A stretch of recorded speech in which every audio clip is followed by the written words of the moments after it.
back row. Basically just making a little video to update you guys on the camera and housing choice that I'm going for after our crowdfunding.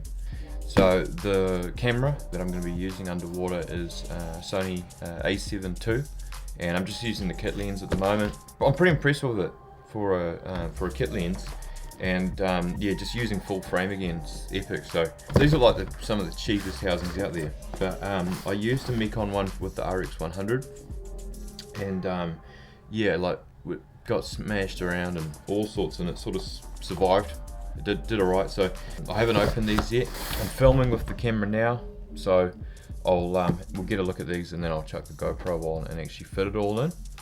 And then what I'm going to do is I might go to the marine reserve up at Goat Island and go and see if I can do a video test on some snapper, and then a photo test. The water's about 14 degrees at the moment, so I hope there's not too many people there. I'll get a look at this. This is the actual housing itself. Oh, that's cool. So they've actually got the little moisture wicking bags here that you can put in, and these little tape ones, you can like stick them to the sides of the housing. That's a bit of jizz for the seals and stuff like that, and obviously a cleaning cloth.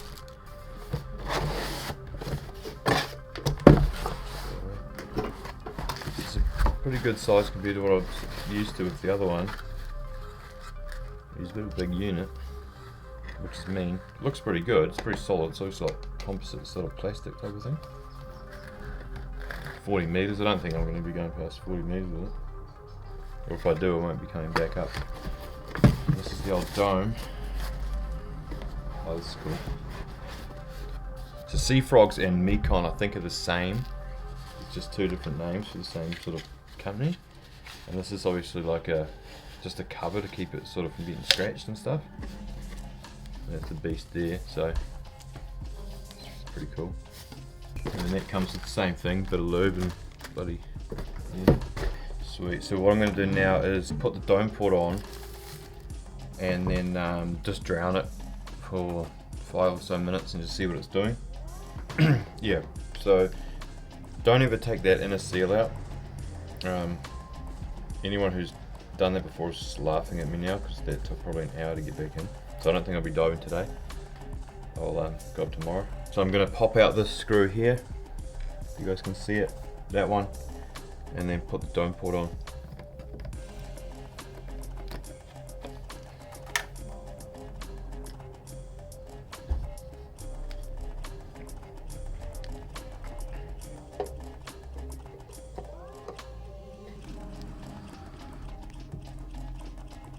I'm going to drown it and we'll see what happens. These should fit. So we've got a handle. That's where the bro dropped it off the boat onto the concrete from about 5 meters. But yeah, that's way better because I'm going to sort of hold it like that.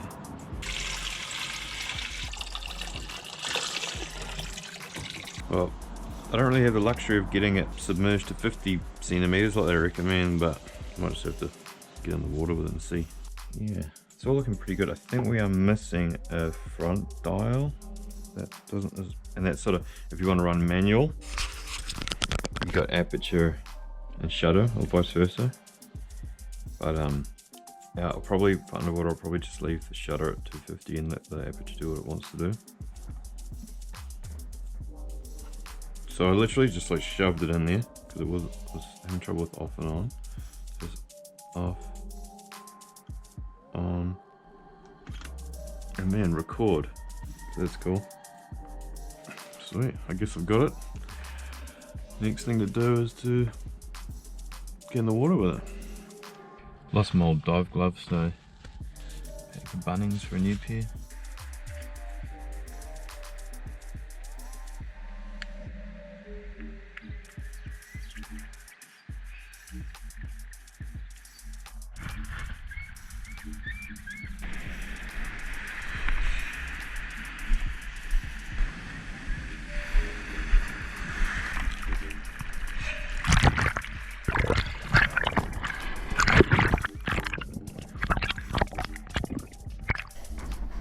Just sitting here in front of the computer after our dive up at Goat Island at Lee with the A7 II. I'm pretty impressed with it. There's a whole bunch of photographs there. There's 3 here that have really stood out for me, so I'll show you guys these 3, and then I'll show you guys the video test, and I was really impressed with that. Here's the first image here, so epic dynamic range through it, and real nice looking shadows, nice looking highlights, and the fish is just sharp as. No sort of reds in there, but still a nice sort of dark purpley kind of colour, and like nice sort of tones through the fish. So I was pretty happy with that one, and that nice sort of bit of sand running down the back there. Secondly, this image here is like a real moody sort of dark one with like epic looking highlights again, and light rays coming down, and you can see like sort of shadowy, murky kind of looking reef and sand down there, and then the fish is just got like nice light shining through the back of its tail, and a nice light shining through the pelvic fins there.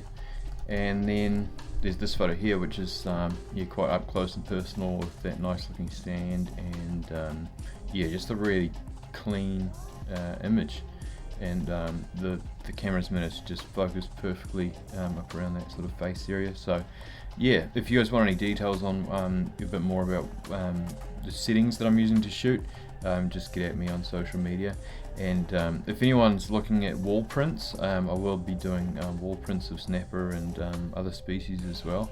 They'll go on aquaticrehabshop.com along with our apparel. So yeah, feel free to get into those. Now this was really impressive.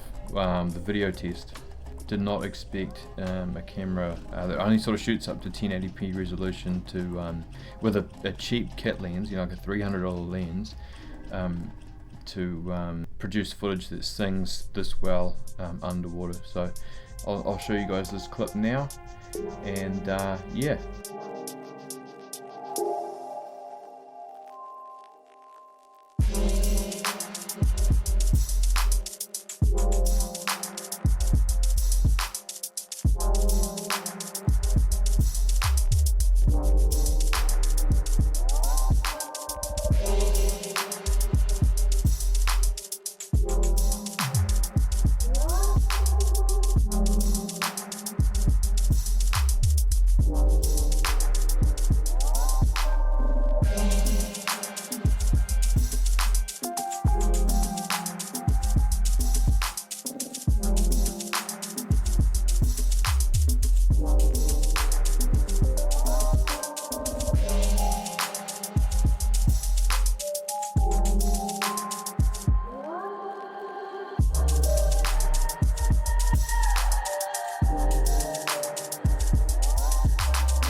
Yeah, just epic for a relatively budget full frame camera with a super budget Meikon housing.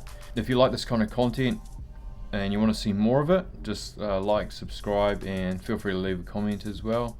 And it's only early days for the camera and the setup, but at least you guys get to see the sort of initial look at it, and then the initial photo and video test. So sweet, take it easy.